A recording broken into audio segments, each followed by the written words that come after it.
ಭಾರತದ ಪ್ರತಿ ಹಳ್ಳಿಗಳು ಸ್ವಚ್ಛವಾಗಿ ಹಾಗೂ ಇಡೀ ಭಾರತವೇ ಸ್ವಚ್ಛವಾಗಿರಬೇಕೆಂದು ದೊಡ್ಡ ಕನಸನ್ನು ಕಂಡವರು ಮಹಾತ್ಮ ಗಾಂಧೀಜಿ. ಅವರ ಜನ್ಮದಿನಾಚರಣೆಯ ಸಂದರ್ಭದಲ್ಲಿ ಮೂಡಿಗೆರೆ ತಾಲೂಕಿನ ಬಿಳುಗುಳ ಗ್ರಾಮದ ಸರ್ಕಾರಿ ಹಿರಿಯ ಪ್ರಾಥಮಿಕ ಶಾಲಾ ಆವರಣದಲ್ಲಿ ಗಾಂಧಿ ಜಯಂತಿ ಹಾಗೂ ಲಾಲ್ ಬಹದ್ದೂರ್ ಶಾಸ್ತ್ರಿಯವರ ಜನ್ಮದಿನಾಚರಣೆ ಅಂಗವಾಗಿ ಸ್ವಚ್ಛತಾ ಕಾರ್ಯವನ್ನು ನಡೆಸಲಾಯಿತು.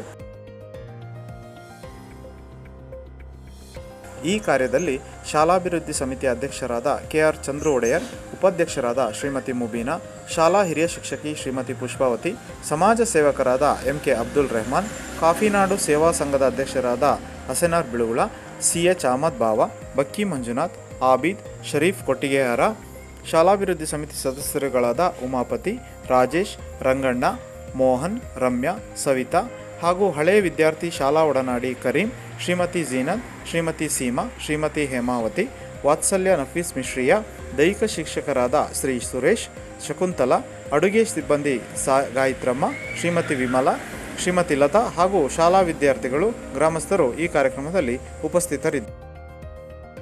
ಗಟ್ಟಿತನದ ದಿಟ್ಟ ಸುದ್ದಿಗಾಗಿ ವೀಕ್ಷಿಸುತ್ತೀರಿ ಅಡ್ ನ್ಯೂಸ್ ಕನ್ನಡ.